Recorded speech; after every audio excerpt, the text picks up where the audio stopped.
চল শালা আমার দোকানে চুরি করা।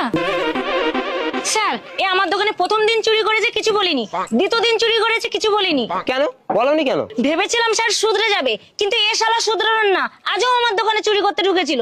কিরে মারা, তুই একদিন ঢুকেছিস ভালো কথা, কিন্তু পরপর 3 দিন ঢুকলি কেন?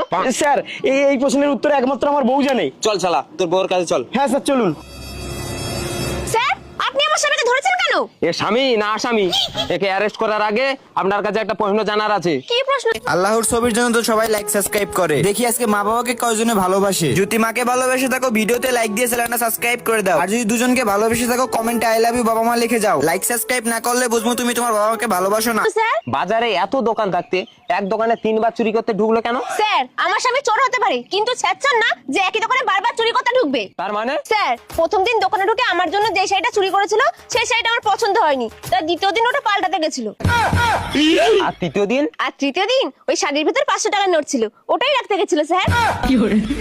স্যার এই চোরকে ছেড়ে দিন স্যার, এত ভালো চোর বারবার জন্মাবে না স্যার, এ তো বাংলা মায়ের উজ্জ্বল চোর।